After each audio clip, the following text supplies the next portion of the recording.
Assalamualaikum warahmatullahi wabarakatuh. Kami dari kelompok 1 materi Adam Smith ingin mempresentasikan hasil materi Adam Smith kami. Untuk itu, izinkan kami memperkenalkan diri. Halo, nama gue Mulyadi Laul Sulaiman. Halo, perkenalan, nama saya Robin Nova. Perkenalkan, nama saya Rehan Azahir Bifaki. Perkenalkan, nama saya Anita Budi Cahyadi. Perkenalkan, nama saya Zahra Ramadhani. Perkenalkan, nama saya Desti Kirani. Perkenalkan, nama saya Hina Zara Fidela. Halo semuanya, nama saya Mulyadi Nur Rahma. Halo guys, kali ini gue bakal nanya teman-teman gue tentang siapa Bapak Ekonomi Dunia. Ya. Halo kak, boleh minta waktunya sebentar? Kakak tahu nggak sih siapa Bapak Ekonomi Dunia? Kalau kakaknya tahu nggak Bapak Ekonomi Dunia siapa? Ternyata teman-teman kita masih banyak sih yang belum tahu tentang Bapak Ekonomi Dunia. Mari kita simak tentang Bapak Ekonomi Dunia. John Adam Smith yang lahir pada 5 Juni 1723 dan wafat pada 17 Juli 1790 adalah seorang filsuf berkebangsaan Skotlandia yang menjadi pelopor ilmu ekonomi modern. Nah, karya-karyanya yang terkenal adalah The Wealth of Nations. Nah, The Wealth of Nations sendiri adalah buku pertamanya Adam Smith yang menggambarkan sejarah perkembangan industri dan perdagangan di Eropa, serta dasar-dasar perkembangan perdagangan bebas dan kapitalisme.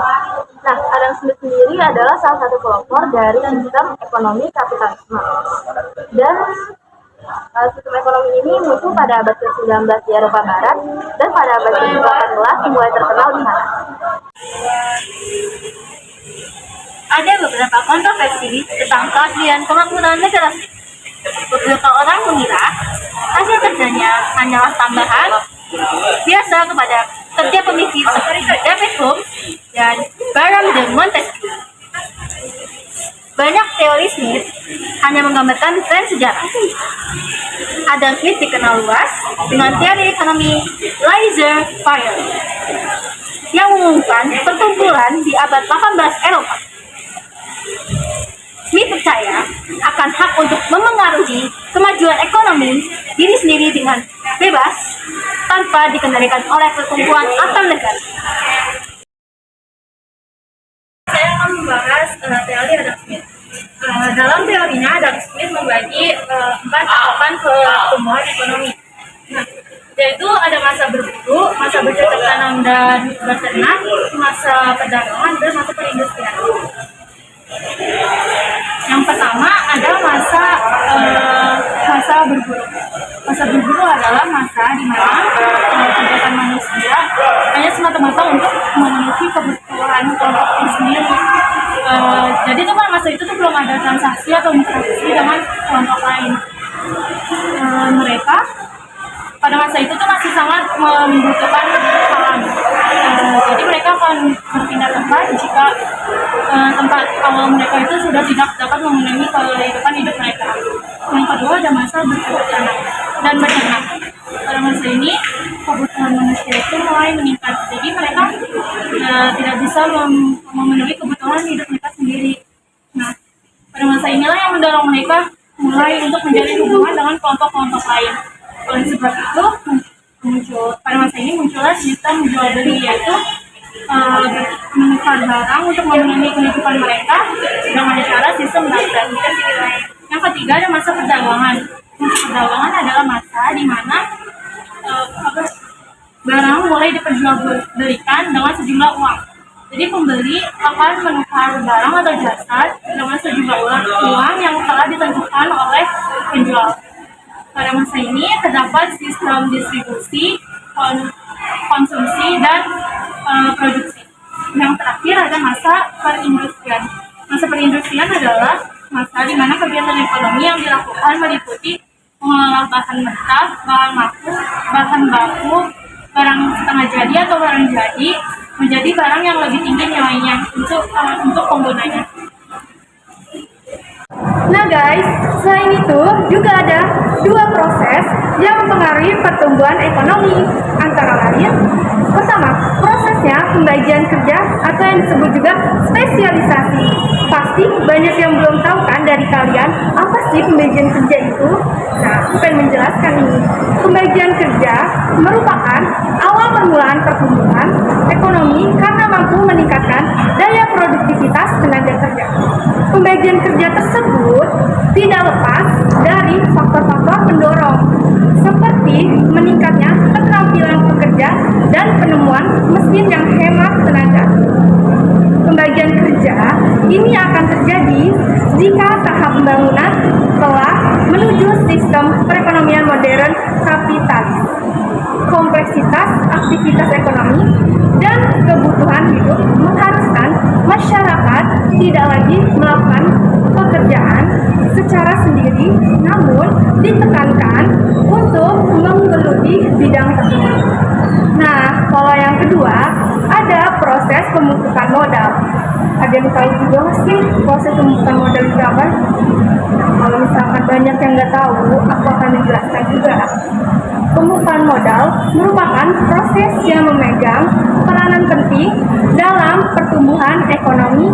Bahkan Adam Smith menekankan bahwa pembentukan modal harus dilakukan terlebih dahulu daripada pembagian kerja. Pembentukan modal menentukan cepat atau lambatnya pertumbuhan ekonomi yang terjadi pada suatu negara. Menurut Adam Smith, pertumbuhan ekonomi akan terjadi secara simultan yang memiliki keterkaitan satu dengan yang lain apabila timbul peningkatan kinerja pada suatu sektor. Peningkatan kinerja sektor dan meningkatkan daya tarik pada pembentukan modal mendorong kemajuan teknologi, meningkatkan pembagian kerja atau spesialisasi, dan memperluas pasar. Terima kasih. Pada usia ke-13, Smith masuk ke Universitas Glasgow, di mana dia belajar filosofi moral di bawah bimbingan si orang tidak boleh lupakan, sebagaimana Smith memanggilnya, yaitu Francis Hutcheson. Di sini Smith mengembangkan keinginan kuatnya akan kebebasan, akal sehat, dan kebebasan berpendapat. Tahun 1740, dia nodgrahi Snell Exhibition dan memasuki kampus Balliol Oxford. Tapi seperti William Noble Scott katakan, Universitas Oxford dalam masanya memberikan sedikit jika bantuan manapun yang diberikan, apa yang harusnya merupakan kerja seumur hidupnya. Dan dia meninggalkan universitas itu tahun 1746. Dalam buku kelima dari The Wealth of Nations, Smith berkomentar pada instruksi kualitas rendah dan aktivitas intelektual yang jumlahnya sedikit dibandingkan dengan di Skotlandia. Komentarnya ditujukan pada orang-orang yang dianugerahi kekayaan dari kampus-kampus Oxford dan Cambridge, di mana membuat pemasukan dari para profesor tidak berdasarkan pada kemampuan mereka untuk menarik murid, dan pada fakta bahwa orang-orang yang menyatu sebagai man of letter bisa menikmati kehidupan yang lebih nyaman dari menteri di Church of England. Filosofi ekonomi dari sistem yang jelas dan karangannya The Wealth of Nations. Pada sekitar tahun 1750, dia bertemu filosof David Hume yang merupakan sebelumnya yang sudah terpaut 10 tahun. Hubungan dan kesamaan opini yang dapat ditemukan dalam detail di tulisan mereka mencakup sejarah, politik, filosofi, ekonomi, dan ulama mengatakan bahwa mereka berdua memiliki kesamaan intelektual yang dekat dalam sahabat dibanding orang lain, yang mengatakan memerankan peran penting selama bertahan di Skotlandia yang memberikan Poker Club dari Edinburgh. Dan pada tahun 1751, Smith ditunjuk sebagai ketua Dewan Logika di Universitas Glasgow. Pada tahun 1752, dia dipindahkan ke Dewan Filosofi Moral Glasgow pernah ditinggali oleh gurunya yang dikenal Travis Hutchinson. Dan itulah kuliahnya mencakup etika, retorika, jurisprudens, dan politik ekonomi. Oh iya, dan satu lagi dan polisi pembunuhan. Pada tahun 1799 dia menerbitkan teori dari sentimen moral yang menjelaskan memasukkan sebagai budaya di Glasgow. Karena ini membangun reputasi Smith masa itu, menjelaskan bagaimana komunikasi manusia berpartisipasi antara agen dan penonton, dan itu sang individual.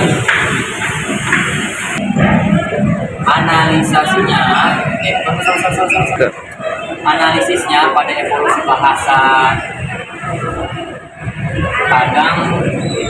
kadang-kadang superficial seperti yang ditunjukkan pada tahun kemudian oleh penelitian yang lebih dalam pada bahasa primitif oleh Montgomery. Dalam karyanya berjudul Asal-muasal dan Perkembangan Bahasa Kapasitas Smith, pengaruhnya persuasif atau argumen retorika.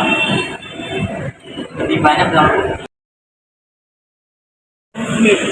The World Foundation adalah salah satu usaha terawal untuk mempelajari bangkitnya industri dan perkembangan ekonomi di Eropa.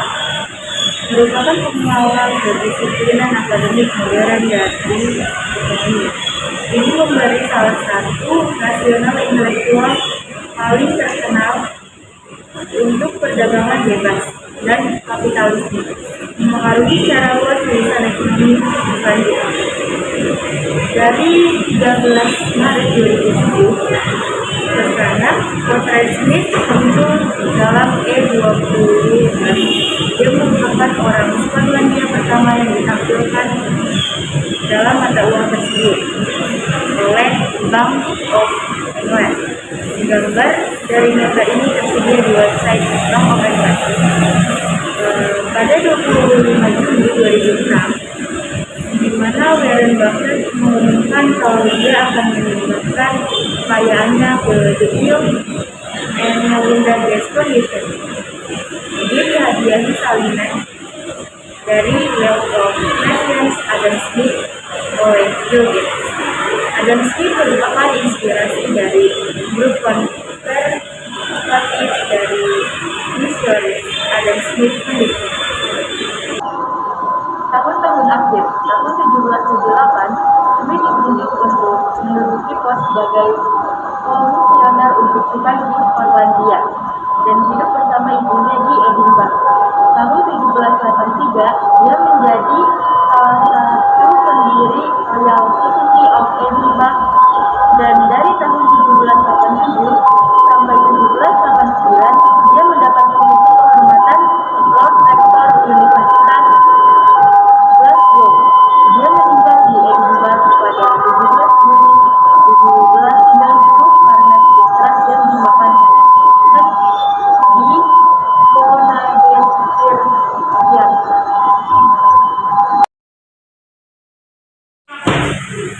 Masalah Adam Smith dalam The Wealth of Nations mengklaim kalau kepentingan pribadi sendiri bisa menuju pada hasil yang menguntungkan dari segi sosial. Tetapi di dalam teori of moral sentiments-nya, Smith berpendapat kalau simpati dibutuhkan untuk mencapai hasil yang secara sosial menguntungkan. Di dalam permukaannya, hal itu berwujud keadaan kontradiksi. Sebagai pembaca dari The World of Nations mengasumsikan bahwa ketika Smith berbicara mengenai kepentingan pribadi, dia memaksudkan hal tersebut sebagai keegoisan. Dalam teori of moral sentiments Smith berpendapat kalau kepentingan pribadi dari pelaku manapun termasuk kepentingan dari bagian dari masyarakat, karena opini yang diperbagus secara sosial dari tindakan yang pantas dan tidak pantas. Pentingnya mempengaruhi kepentingan dari individu sebagai anggota dari masyarakat. Presentasi video dari kami, kurang lebihnya mohon maaf. Wassalamualaikum.